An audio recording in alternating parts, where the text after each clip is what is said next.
Ralph Perez. Yeah. What inspired you to play guitar? What inspired me? Mm-hmm. Hold up, let me grab this bottle of this wine. You got Thank it. you. What inspired me to play guitar? Cheers. Cheers. What inspired me to play guitar, honestly, was two things. Well, the main thing was this band I got into in the late '80s when I was in college called U2. I'm sure you've heard of them. They're the reason why I do this. I've been playing it since nonstop.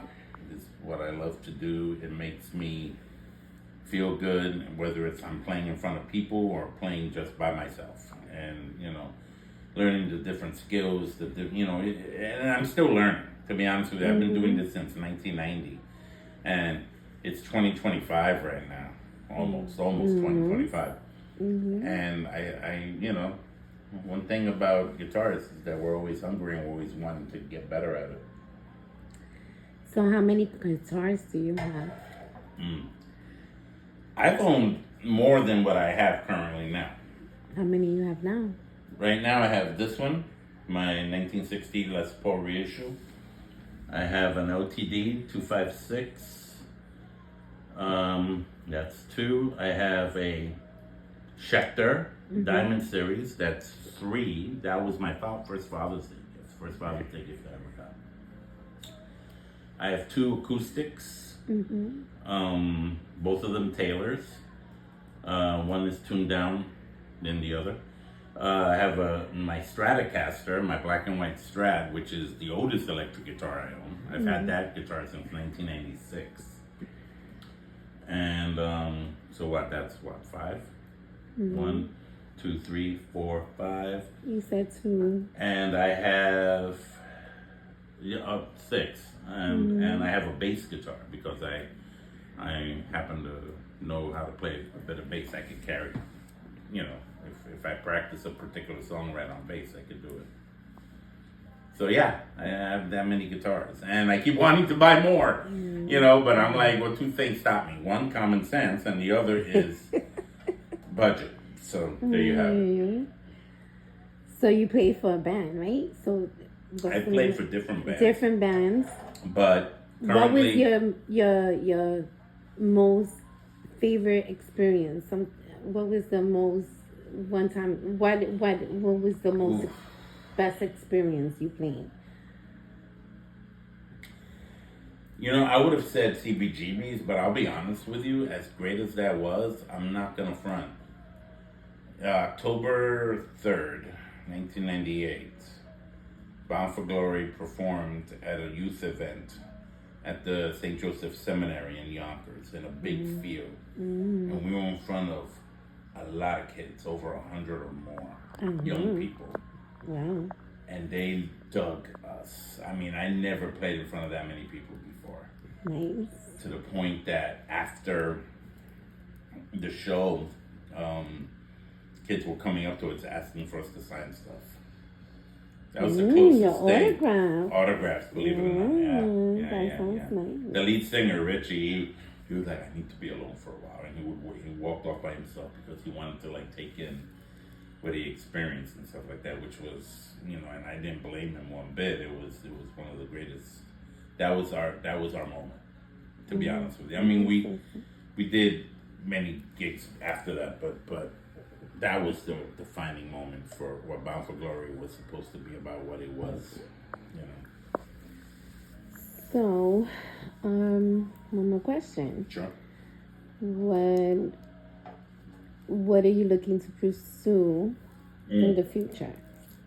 What I'm looking to pursue in the future, actually, is more of a solo bass stuff. And what I mean by solo bass, I don't mean just playing by myself. I'm talking about doing gigs involving cover songs. I've written my own material. I've done my own songs on stage. My own original stuff with Richie and with the rest of the bands. But now I feel like I'm in a stage in my life where I want to celebrate the songs that have moved me and that I grew up on. Right. So mostly acoustic covers. Mm-hmm. If we are able to do this, that would be good too. We've done it, already.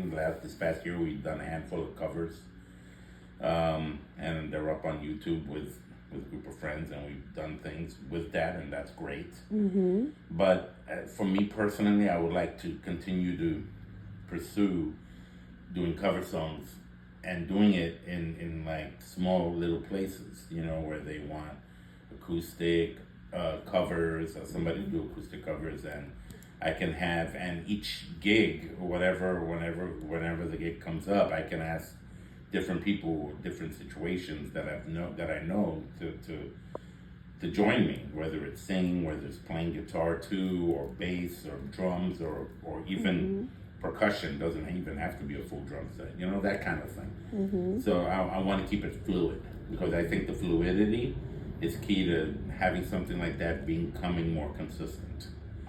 At this time in my life, I'm in my 50s, so why not? So, what advice do you give to others to pursue their dreams and being a musician? You gotta want it. Right. Don't feel pressured by others. Mm-hmm. Oh, you gotta learn how to play an instrument. You gotta learn how to play this. You gotta learn how to play the piano, the guitar, anything. Mm-hmm. If it's not in your heart to do it, don't bother. But if you really want to pursue it, pursue it. Mm-hmm. I wanted to do this. Mm-hmm. So I bought my first guitar, Mm-hmm. 48th Street, while I was in college in the summer of '90, and I taught myself for the most part. I've had a couple of people help me with some things, but for the most part, I taught myself. Why? Because I wanted to do it. I wanted to learn. I wanted to take it to the next level. So if you want to take it to the next level, if you really want to become a musician, the only thing that you really are going to need to accomplish that is the drive and the desire to want to do it. It can't be like a passing phase or a fad. I don't feel like you got to really be excited. Once you start, you finish. Yeah, and again, I've learned so much since then, but I'm still learning. Mm-hmm. Well, there you got it. There you have it, ladies and gentlemen. Rafael Perez doing his thing. Thank you. Over and out. Peaceful G here, interviewing fantastic artists. I call you an artist. Until next time. Peace.